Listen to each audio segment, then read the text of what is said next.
Hey everyone, namaste, Shakti here. So welcome to the fourth live in the series I'm doing right now on Rapture for Men, where I'm going chapter by chapter through my book, Rapture, a guide to sexual and spiritual awakening for women, and relaying the information for a male audience. Although, of course, if you're a woman, I think you're probably going to find this interesting as well. So thanks for watching all the previous ones, and thanks for joining this one. So today's theme is going to dive straight in, becoming the subject of your sexuality. Okay, so as I've spoken about in the previous lives, for every woman, even today, we're born into a culture, a narrative, a social structure where there's a sort of dominant paradigm and a dominant narrative which teaches us to assume that we are objects. It teaches us to objectify ourselves and to grow up in an arena, a cultural, social and media arena where we are objectified as women and disconnected from our bodies and our sexuality. That's the result of the patriarchal systems and structures and beliefs in place. It's a result of religion. It's a result of a lack of education and initiation. And part of that culture of obedience, which is also a part of the patriarchal hierarchical structure. You know, when kids go to school, they're taught to be obedient, they're taught to obey authority, they're taught to be good children. And there's very much this programming for girls, especially. You know, the expectations of girls and boys are different. Girls are expected to be good. To be a good girl is to be obedient, to behave, to listen, to be nice, to do what you're told, to look pretty, right? These are the social expectations that are put upon girls from a very young age.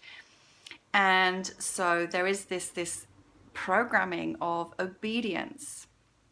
And then there is this socialization of objectification where the predominant narrative is that you're there to look good, you're there to please, you're there to titillate, you're there to dress in a way that is sexually appealing to the opposite sex, you're there to flaunt particular body parts that have become fetishized. Connections has gone down for a second. These fetishized body parts which are put on show or even augmented through plastic surgery or makeup, right? So all of these kinds of narratives and beliefs and aspects of society distance and disconnect a woman from herself, from her power, from her body, from her sexuality, from her sexual energy, from her sense of her own innate wisdom. And of course, one of the major beliefs that's a part of this is shame.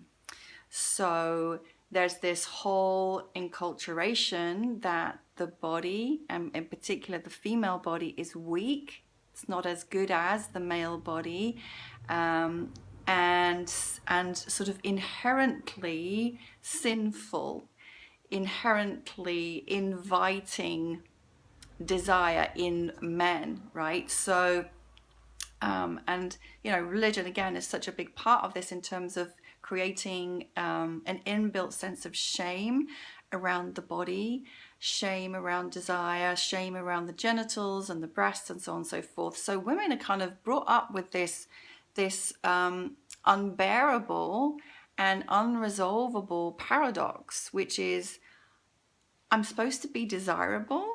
So, you know, I have to look and shape myself and dress a certain way to be desirable. And yet my desire in my body is shameful and sinful. Do you see how like it creates this awful split in our psyches and in our systems that is unresolvable if we continue to believe it?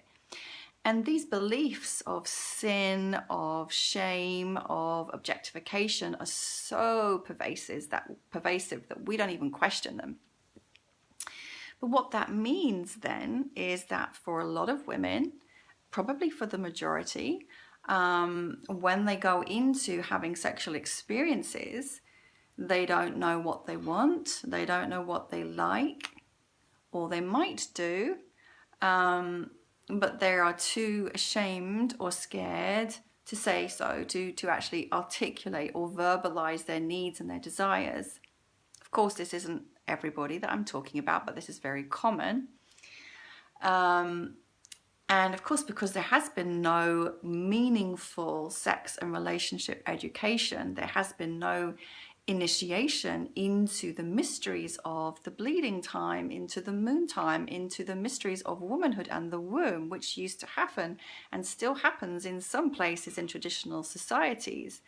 You know, there is no sense within women of connection with their cycles, or honoring of the wisdom of the womb, and an understanding of the nature of the tides and waves of their cyclicity, and how that connects them to nature, to the moon, to the elements, and again to profound aspects of intuitive wisdom and feminine mysteries that are beyond the rational mind, because they come through the body and the womb space and have nothing to do with logical thinking.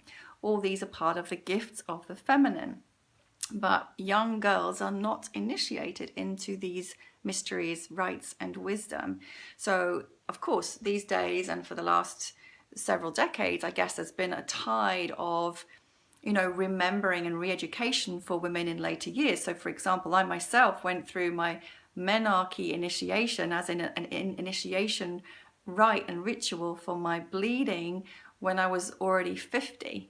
Because, when I started my period, there was no honoring of this stepping through the portal into womanhood, and what that meant in terms of my fertility and my sexuality. No education, apart from like finding my dad's porn mags and porn books. That's not sex education. And like a biology teacher talking about reproduction in frogs, with no context for, sex in the context of relating and relationship, in the context of pleasure, in the context of, the true nature of women's feminine pleasure and power. No education about that, and no women to model what an empowered woman looks like in the realm of sexuality or spirituality. So not having a clue, just seeing women objectifying themselves, being objectified, seeing my dad ogle women and even wolf whistle women in my presence, right? Having my father and my mother telling me, even though I was highly, highly intellectual, and gifted in many ways, their only feedback to me was to criticize my physical appearance. Your bum's too fat, your legs are too short, you've put on weight, your hair looks a mess. This was the only feedback I received from my parents, teaching me that I'm there to, that my value is in how I look, which is a load of nonsense. So, kind of a bit of a waffle, but I think it's really important to understand this context. And then this helps to explain why there are so many women complaining about bad sex, boring sex, not feeling desire, no libido. Well, it's no surprise when there's no education, there's no initiation, there's no self-awareness. The context for pleasure sets you up to feel guilty and ashamed or dirty or bad. You're living in this paradox of I have to be desirable, but then I feel like I'm a slut, right? So what needs to happen for every woman is to go through a healing and self-awareness process to become the subject, the sovereign in her sexuality and her relating, rather than the object. And it's a journey we all have to go through to disconnect ourselves from and pull off the chains of the patriarchal narrative and structures. What that means for you as a man is that you may be with a woman who isn't reacting or responding in the way that you would like her to, or you imagine she should if you've been watching a lot of porn. You may have a partner who doesn't really seem to have very much desire. You may be wondering what on earth is going on, and you're not having the experience relationally or sexually that you would like. This is because for many women, they either don't know, they're still immersed in shame and guilt, and they're still feeling this, irresolvable inner conflict between the whore and the virgin, kind of, not necessarily literally, but like having to be the good girl and then wanting to be the bad girl, but not wanting to be disrespected, right? And then the sort of difficulty that there is in articulating, even if they know what their true desires and needs are, the huge barrier of shame that is in the way between actually articulating that. And the one other factor that comes in the way of that articulation of, well, actually, no, I don't like this, but I like this, or could you do this for me, or would you do that for me, or this is how I like to be touched, that's it, that doesn't work for me. That's the kind of communication that needs to happen. There are two other factors I think that are really important to name there. So one is a fear of rejection. So I know we all have this in some ways, but some people have the fear of rejection more than others. But if that's active in a woman, then she will be afraid to tell you what she really needs and wants because she's afraid to be rejected. The other one I've already mentioned, which is, the shame and the guilt, which is so deeply embedded in the body and the mind that to verbalize it, it feels naughty to talk about sex, which is kind of crazy, really, when you think that we're all here because of it and everybody's doing it all the time anyway, It's crazy, like, how powerful is that terrible religious programming right there in kind of blocking us from our pleasure.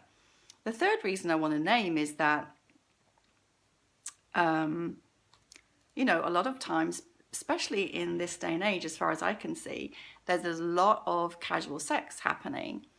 And it's happening without any kind of understanding or frame of reference for the actual context of what is going on, and a complete lack of self-awareness and other awareness, self-respect and other respect even, I would say. In the sense that, from my perspective, if you're being that intimate, like sharing your energy, sharing your body, sharing your bodily fluids with another, but you're not able to have an honest and open conversation about your needs and about your desires and about your boundaries, from my perspective, you shouldn't be doing it, really. Like, it just goes to show that if that's the kind of interaction you're having, you're actually using one another for something other than a true relating or a true meeting or a true intimacy, right? So that's my personal opinion, but I want to add that in there. So, what can you do as a man with a female partner if, another thing I think it's really important to say is a lot of women, because of this conditioning of sinfulness, of dirtiness, of shame and guilt, and also, again, something I've mentioned before, like, so many women have experienced sexual abuse. If not sexual abuse, then pretty much every woman has received unwanted sexual attention. We become used to enduring and tolerating things that we don't want, because it's so much a part of being a woman in today's culture, is to endure or tolerate attention we don't want, words that we don't want, being spoken to when we don't want to be, like being chatted up when we don't want to be, being touched when we don't want to be, right? So that is part of the experience of womanhood. So we, and also because of this conditioning of being the good girl, because of all of these narratives, endurance and toleration are also inculcated. So I hear a lot of women, when I have one-to-one sessions or group sessions, tell me about experiences where they're being approached or touched or, beyond touched, in ways that they really don't like, they really don't enjoy. But it's like there's kind of, the voice is stopped off from reacting and saying no. I don't want it, I don't like it, this doesn't work for me. No, it's quite a barrier for many women. So a lot of women are enduring and tolerating really unpleasant, uncomfortable touch, or other forms of intimacy that they're just not enjoying. And that's a really big reason why a lot of people aren't having the kind of intimacy that they would really like to have, because there isn't the communication, there isn't the self-awareness, there isn't the field of acceptance, safety, and love created to be able to have that conversation. So if you're with a woman and you really care about her and you really want to receive and experience the best of her, then have an understanding of this and support her to become the sovereign in her own sexual and embodiment experience, so that she gets to be connected with her body and with her pleasure for herself first and foremost, not for you or for anybody else. So it's a flipping of this distorted narrative where we have to bring the power back, we have to bring the understanding back, we have to bring the connection back first to ourselves, so we know what we like and what turns us on, so we understand our bodies, so we understand our cycles, so we know that this time of the month I'm like this time of the month I'm like that, and we respect it as women, and then you in turn as men respect us because we understand and we can explain to you, look, this is what happens for me at this time, this is the kind of touch I need, this is the kind of this that I need, this is what works, this is not what works, and so on and so forth. And of course, it's a two-way process, but I'm just speaking from my experience as a teacher of sexuality, of women, for women to men, to share with you what I know. If you notice that your partner is not responding, if you notice that she's not really saying very much, if you feel that she's disconnected or dissociated, right, then stop. Don't push through it, because again, as somebody who's been teaching in this realm for a long time, women who have experienced any kind of trauma in this field can very quickly dissociate.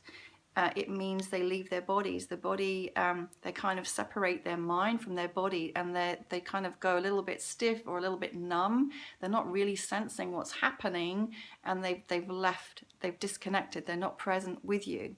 If you notice that happening, please stop, and please just, rest your hand on a non-sexual part of her body and just look her in the eyes and ask her what's going on. And until you get a verbal response, don't proceed. You can do that though, even if you notice that there's no response or that there's a quietness. Ask questions. Is this working for you? Is it okay if I do this? May I do this? Is it all right if I come closer? Is it all right if I hold your hand? May I do this? Do you like this? Do you not like this? How do you prefer it? Right? Ask questions, get feedback, and support your partner to experience her own body and her own pleasure in her own time for herself, so that she really, really, really becomes the sovereign subject of her own sexuality, fully knowing that her sexuality is hers alone, it is for her.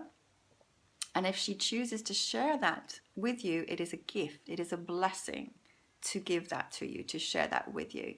But she's fully capable of full multi-orgasmic pleasure in and for herself, with herself, by herself, without guilt, without shame at all, right? That's the potential for every woman.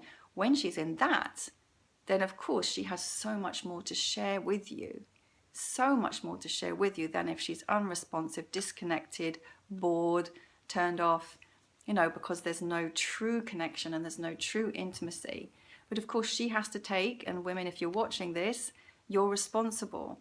So, and at this time, now we're all taking responsibility for our lives and for creating the experiences that we want, even as I do understand 100% if there has been abuse or unwanted attention in the past and any of these programmings and conditionings, I understand that it's a process to unlearn, to begin to be able to articulate and verbalize your boundaries and your needs.